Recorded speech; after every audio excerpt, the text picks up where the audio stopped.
March 15, 1944, Japanese Naval Intelligence Headquarters, Atsugi Communications Unit, Japan. Commander Atsuzo Kurihara stared at the intercepted message, his third cup of cold, bitter tea untouched beside him. For nearly 18 straight hours, he and his elite team of Japanese cryptographers had been struggling to decode what appeared to be U.S. Marine Corps tactical chatter from the Marshall Islands campaign. The strange sounds flooding through their receivers resisted every method and cipher analysis they knew. Besetti da decode. These transmissions weren't random noise. Their rhythm revealed structured military coordination, bursts that preceded American strikes, durations matching field commands, and frequencies used by Marine units. Yet the speech itself was utterly indecipherable, unlike any Allied communication system Japan had ever catalogued. Kurihara oversaw one of the most advanced signals intelligence divisions in the world. The Atsugi facility, just 20 miles outside Tokyo, employed over 500 staff, operating more than 100 radio receivers and 24 direction finders. His analysts had previously cracked U.S. diplomatic traffic, British naval codes, and multiple Army ciphers. They had even penetrated the State Department's Purple Code before Pearl Harbor. Intelligence that had guided Japanese strategy in the early war years. Yet this new Marine language was a complete cryptographic dead end. 3 years into the Pacific War, after shattering dozens of Allied encryption systems, Japan's brightest minds were now facing a puzzle with no entry point, what Kurihara could not know, what no Japanese cryptanalyst would grasp, until long after 1945, was that he was listening to the only truly unbroken code in modern military history. Its origins lay not in a laboratory or war college, but in the rugged mesas of the American Southwest, among a people who had guarded their tongue for centuries. The Diné Bizad, or Navajo language, part of the Athabascan linguistic family, was spoken by roughly 170,000 people in 1940, almost all within the 27,000 square-mile Navajo Nation, spanning Arizona, New Mexico, Utah, and Colorado. The features that baffled Japan's cryptographers had evolved over thousands of years. Navajo was a verb-centric language where meaning hinged on intricate prefix systems, combinations numbering in the millions. It used 4 tones: high, low, rising, and falling, each capable of completely altering meaning. A single mispronounced syllable could transform a message beyond recognition. Its sound system included phonemes absent from both Japanese and English, ejective consonants that released air explosively, glottalized stops, nasal vowels, and a voiceless lateral fricative, a sound like wind hissing between teeth. For native Japanese listeners whose language used only 5 vowel tones, such distinctions were nearly impossible to perceive, let alone transcribe. Only one man foresaw how this linguistic fortress could become a wartime asset. Philip Johnston, born in 1892 to a missionary family on the Navajo reservation, had grown up speaking the language fluently, one of perhaps 30 non-Navajos in the world who could. By age 9, he was translating his father's sermons.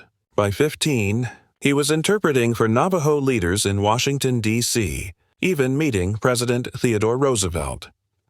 After Pearl Harbor, in late 1941, Johnston read a report describing Army training maneuvers in Louisiana using Comanche soldiers as ad hoc code talkers.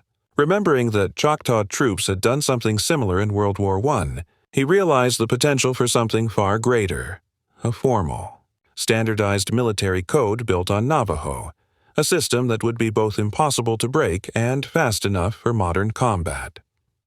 On February 28, 1942, Johnston presented his proposal to Major General Clayton Vogel at Camp Elliott near San Diego. The demonstration was remarkable.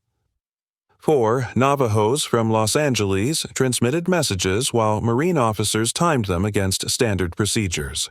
The Navajo speakers completed transmission in 20 seconds versus 30 minutes for the M209 cipher machine. General Vogel authorized Apollo program. On May 4, 1942, 29 Navajo recruits were sworn in at Fort Wingate, New Mexico. These men, including Chester Nez, Carl Gorman, Lloyd Oliver, and John Bennerly, came from across the reservation. Some had attended boarding schools where speaking Navajo was forbidden and punished. Others were traditional sheep herders who rarely left their ancestral lands. At Camp Elliott, they worked in a locked, guarded building for 8 weeks, creating a military code within their native language. The task was monumental: develop terminology for concepts that didn't exist in Navajo, create an alphabet system, ensure memorability and expandability. They built the code through cultural logic. A submarine became bestow, ironfish swimming beneath the surface. A battleship was lot whale, the ocean's largest creature. Fighter planes were hummingbirds darting through air. Bombers were jaysho, buzzards circling before descending. The alphabet required special creativity. Each letter needed multiple Navajo words to prevent frequency analysis. The letter E, most common in English, received 4 alternatives: .z, elk, Anna, I-tier, hair, aa, ear. Code talkers would randomly alternate between options, destroying any patterns. They developed 211 initial terms, memorizing everything perfectly. No code books could risk capture. Chester Ness recalled, "We drilled endlessly. A mistake could cost lives. In our culture, words have power. Speaking correctly was sacred." The code's first test came at Guadalcanal in August 1942. Finn code talkers landed with the 1st Marine Division. The Japanese had expected the invasion, having decoded other Allied communications. But suddenly, Marine tactical messages became incomprehensible. At Japanese 8th Fleet headquarters in Rabaul, intelligence officers scrambled to understand these transmissions. Lieutenant Kazuo Yamada, educated at Stanford before the war, reported, "The sounds are structured like language with consistent patterns, but it matches nothing. Not English, French, Dutch, Spanish, any Philippine dialect, any Chinese dialect. Completely alien." The Japanese response was systematic. They assigned top cryptanalysts, recorded hundreds of hours on wax cylinders, applied every analytical technique. They consulted university linguists, even Buddhist monks who studied ancient languages. Nothing worked. On November 8, 1942, code talker Chester Nez transmitted artillery coordinates that destroyed a Japanese machine gun nest. The 14-second transmission was intercepted, but remained meaningless noise to Japanese operators. Within minutes, American shells fell precisely on target. Colonel Haruo Konuma, intelligence officer for the 17th Army, wrote, "The American chav deployed a code that defeats every attempt. We can no longer anticipate attacks. We are fighting blind." Joe Kailumia, a Navajo soldier captured at Bataan in April 1942, became Japan's best hope for breaking the code. Though fluent in Navajo, he had no knowledge of the military code being developed. When Japanese cryptographers began intercepting Navajo transmissions, they brought Kumia to the Auna Interrogation Center. They played him code talker recordings. Kailumia heard Navajo words, but in meaningless combinations. The turtle is attacking the iron fish. The hummingbird carries eggs. When he couldn't translate, interrogators accused him of lying. The torturee escalated systematically over months. Water torture, beatings, hanging by arms for hours. In winter 1943, they forced him to stand naked in snow until his feet froze to the ground. They starved him to 90, offering food for translations. Through everything, Kamiya could only repeat the truth. He understood the words, but not their military meaning. A Japanese intelligence report from May 1943 documented their frustration. The prisoner appears native to the mystery language, but cannot comprehend messages. Assessment, either. Extraordinary resistance or enemy uses specialized code, within native language requiring specific training. The second assessment was correct. Even fluent Navajo speakers couldn't understand without training. Komaya survived 3 1/2 years of captivity. his inability to help convincing Japanese intelligence they faced something unprecedented. By late 1943, they largely abandoned attempts to decode Navajo transmissions. Success at Guadalcanal led to immediate expansion. Major General Alexander Vandergrift wrote, "The Navajo communicators have proven invaluable. Their transmissions are faster than any encoding device and absolutely secure." A formal code. Talker School at Camp Pendleton began processing classes every 8 weeks. By war's end, between 375 and 420 Navajo Marines had served as code talkers across all 6 Marine divisions. Training was unlike anything in Marine Corps history. Recruits practiced in soundproof booths while instructors introduced battlefield noises. They transmitted wearing gas masks while running through exhaustion. Thomas Bayhu, enlisted at 15, described, "They pushed us beyond possible. Lives depended on our accuracy." The code evolved continuously. New technologies required new vocabulary. The atomic bomb became Ayashi, metal egg. Kamikaze pilots were neti, death wind. Each addition was logical to Navajo speakers but incomprehensible to outsiders. By mid-1943, Japanese intelligence dedicated substantial resources to breaking the code. The Imperial Navy's 4th Section assigned 30 cryptanalysts exclusively to these transmissions. Captain Yoshiro Tanaka experimented with unconventional techniques, musical pattern analysis for tonal sequences, comparisons with Native American ethnographic recordings, and consultations with scholars who had studied in the United States. His unit developed specialized playback devices to slow transmissions without altering pitch and produced visual representations of sound waves using oscilloscopes. They even conducted statistical breakdowns of frequency distributions and rhythm patterns. Lieutenant Commander Masao Yamada later revealed that the team had managed to identify recurring structures, likely call signs, correlations between message length and mission complexity, but without comprehending the language itself, such findings were of limited use.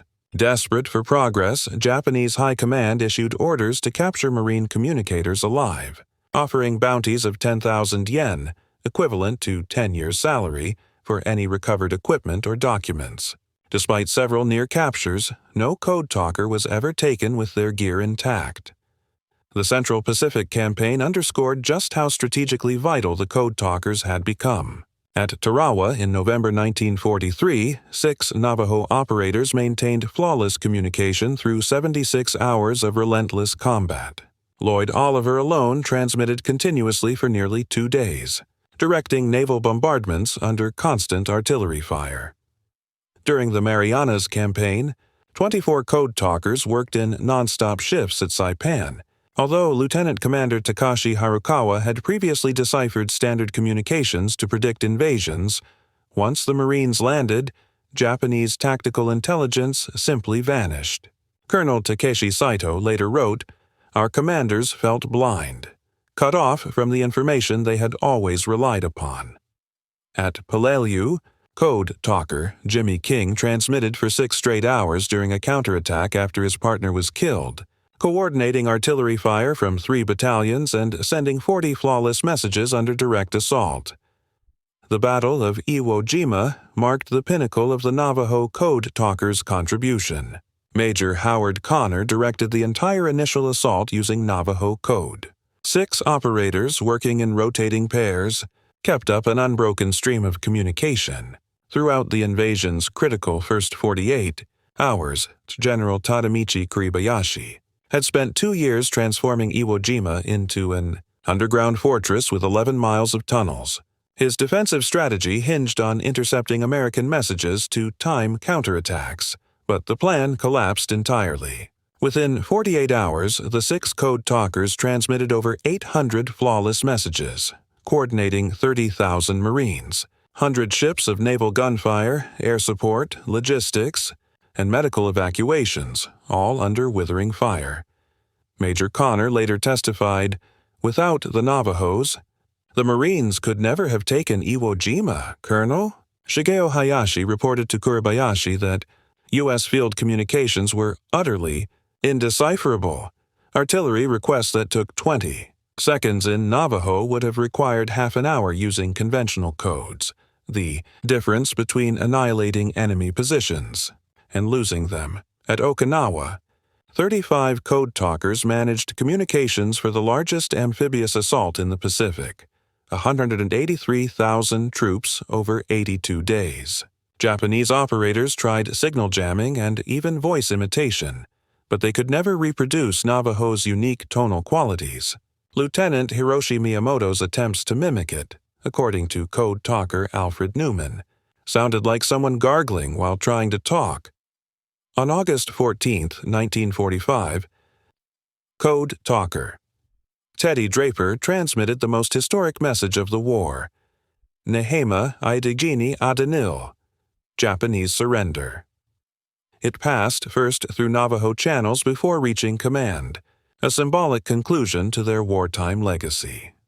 After Japan's defeat, U.S. interrogations revealed the full extent and total futility of Japanese cryptographic efforts. Lieutenant General Seizo Arisue, Chief of Intelligence, admitted, "We never broke the Marine Code.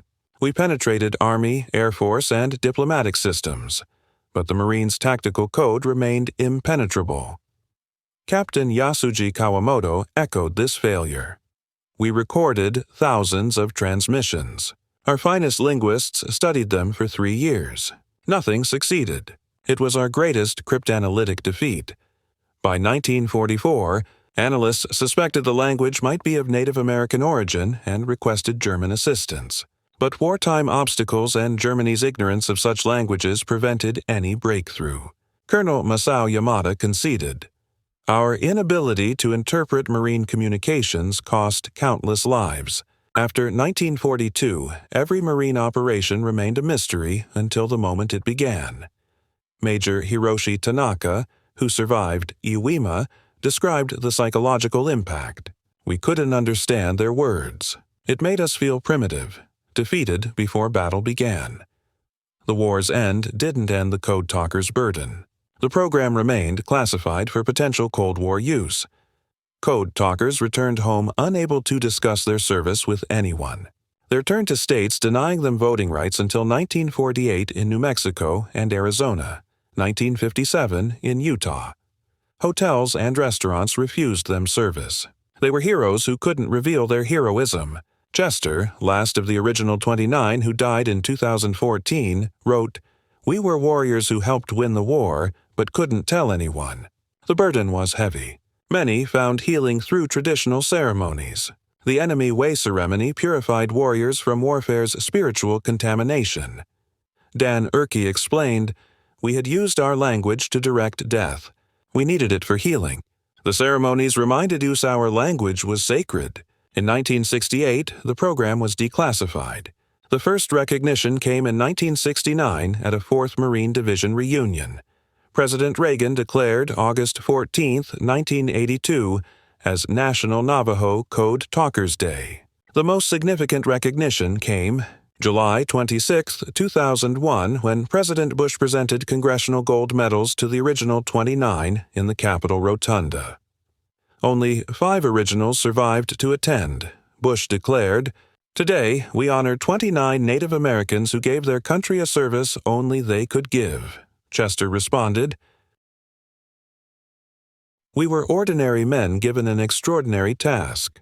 We used our sacred language to help win the war. While Navajos are most famous, 14 other tribes provided code talkers, championeered the concept in World War I. In World War II, 17, Comanche code talkers served in Europe, landing at D-Day. Hopi, Cherokee, Lakota, and others contributed their languages. The 2008 Code Talkers Recognition Act acknowledged all tribes. John Brown, Jr. observed, "They told us our language was no good. Then they needed it to win the war."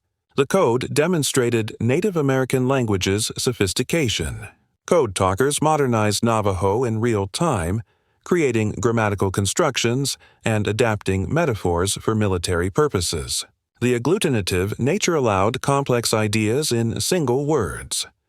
What required paragraphs in English became brief Navajo phrases. Dr. William Morgan noted, "They proved indigenous languages aren't primitive. They showed Navajo could express anything, from ceremonies to warfare.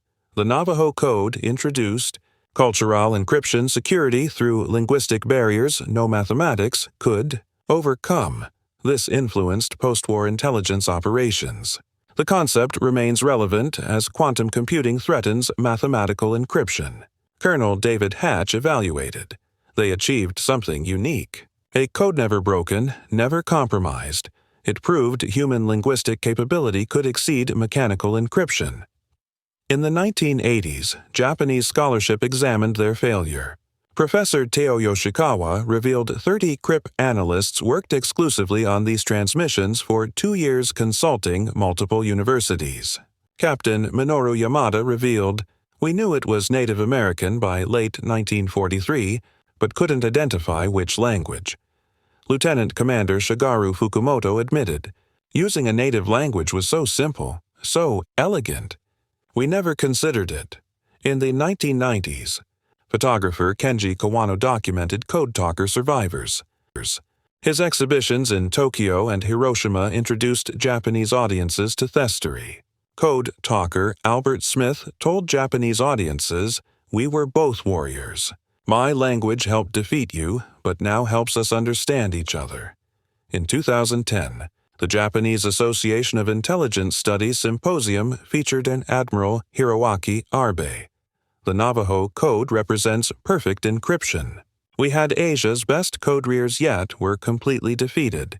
Chester Nez, last of the original 29, died June 4, 2014, today. Only 2 code talkers survive from the approximately 400 who served. Thomas H. Bay and Peter MacDonald, not from the original 29, but crucial to the code's operational success. Peter MacDonald continued speaking at age 96. "We showed America's strength comes from diversity. Our different languages and cultures make us stronger. The Navajo language, once suppressed, is now recognized as strategically important." Federal funding references the Code Talker story. Young Native Americans study ancestral languages with new pride. Dr. Jennifer Dennett-Dale observed, "Code Talkers transformed how Native Americans see themselves and how America sees Native Americans. They proved our languages aren't museum pieces, but living resources." The Navajo Code Talkers achieved military history's most remarkable feat, creating an unbreakable code that defied Japanese intelligence throughout World War II. Between 375 and 420 Navajo Marines served, transmitting tens of thousands of messages without error under combat conditions. The deeper significance lies in what they represented. American Indians used their native language, which the government had tried to eradicate, to defend that nation. Young men from marginalized communities provided capabilities sophisticated allies couldn't match. Japanese failure wasn't just tactical defeat, but fundamental blindness. They prepared for American technology and codes, not American diversity. Languages and cultures they couldn't access. The empire proclaiming racial superiority was defeated partly by that diversity. Lieutenant General Arisue's admission that Japan never cracked the code used by the Marines acknowledged challenging an opponent whose strength came from incomprehensible sources. The Code Talkers embodied an America-Japan's ideology couldn't accommodate. They proved America's greatest strength wasn't industrial capacity, but human diversity. Linguistic variety became strategic advantage. The Navajo language boarding schools tried to eliminate became key to Pacific victory. Today, as the last Code Talkers pass into history, their legacy endures. The language once forbidden is taught with pride. Native American veterans are recognized for serving at highest per capita rates. The idea that diversity strengthens security is now a cornerstone of modern understanding. The voices that carried the Navajo language across Pacific battlefields conveyed a message far greater than military communication. America's true power lies in its multitude of voices. People and languages united in shared purpose, yet empowered by their differences. The unbroken code stands as living proof that diversity is not a vulnerability but a vital strength, one to honor, protect, and use in the defense of freedom. Japanese intelligence officers who failed to decipher it perhaps grasped its meaning most deeply. Their defeat revealed a truth beyond warfare. Some codes remain unbreakable not because of mathematics, but because of the boundless complexity of human culture itself. The Code Talkers sent messages Japan could never decode, but their greatest transmission was universal. Diversity is strength. Culture is power. Indigenous knowledge has timeless value. The young Navajo men who turned their sacred language into both a weapon and a bridge to peace demonstrated that America's strongest encryption is its diversity, unbreakable because it is born from the infinite range of human experience and wisdom. That unbroken code still endures in every native child who speaks ancestral words with pride, in every moment that recognizes how minority voices enrich the whole, and in every understanding that difference makes unity stronger. The Code Talkers proved forever that our diversity is our strength, the enduring proof that many voices, many peoples, and many languages, united yet distinct, form the unbreakable code of freedom itself. Freedom itself.